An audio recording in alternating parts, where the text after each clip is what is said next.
మీరు బట్టతలతో బాధపడుతున్నారా? కేవలం ఒక్క రోజులో శాశ్వత పరిష్కారం. ఉచిత కన్సల్టేషన్ కోసం కాల్ చేయండి. ఎమ్మెల్యే రాజా సింగ్ గారు కొన్ని వ్యాఖ్యలు చేశారు మొన్న. మా ఎమ్మెల్యే కాదండి, మా ఎమ్మెల్యే కాదు. ఆయన మొన్నటిదాకా మా పార్టీ నుంచి గెలిచినాడు. తర్వాత ఆయన రాజీనామా చేసినాడు. రాజీనామా భారతీయ జనతా పార్టీ ఆమోదించింది. ఇప్పుడు మా ఎమ్మెల్యే కాదు, మా మా ఇలాంటి సభ్యుడు కాదు. సో వారు మాట్లాడుతుంటారు, అట్లనే వాళ్ళు అట్లనే మాట్లాడుతుంటే దాని పెద్ద స్పందనించాల్సిన అవసరం లేదు. ఎందుకంటే మా పార్టీ కార్యకర్తగా, మా పార్టీ ఎమ్మెల్యేగా ఉంటే మేము వారికి ఏమన్నా నచ్చ చెప్తాం, లేకుంటే షోకాస్ నోటీస్ ఇస్తారు, లేకుంటే ఏమైనా హెచ్చరికిస్తారు. ఆయనే ఏంటంటే రాజీనామా చేసినారు. సో ఆయన ఇండిపెండెంట్ వ్యక్తి.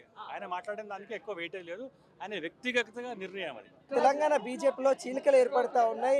ఏదైతే ఎమ్మెల్యేల మధ్యలో కావచ్చు, ఎంపీల మధ్యలో కావచ్చు, కొంత వాగ్దానాలు వస్తూ ఉన్నాయి. వాళ్ళిద్దరి మధ్యలో కూడా పడట్లేదు అన్నట్టు కూడా కొన్ని వార్తలు వస్తున్నాయి. వాటికి ఏం లేదండి, వాగ్దానాలు అప్పట్లో అన్నట్టు ఎటువంటిది ఏం లేదు.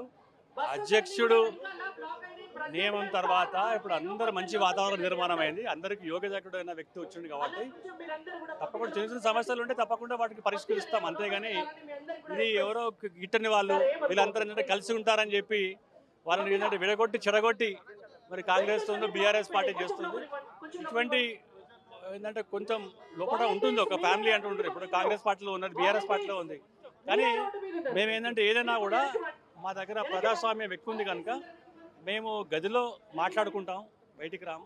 ఒకసారి నిర్మాణం అయిన తర్వాత భారతీయ జనతా పార్టీ వ్యక్తి గెలవాలని చెప్పి మేము చూసుకుంటాం, అంతేగాని ఓడిపోవాలని చెప్పి చూసుకుంటాం. వేరే పార్టీలో అట్లా ఉంటుంది, అటువంటి సంస్కారం ఉంది.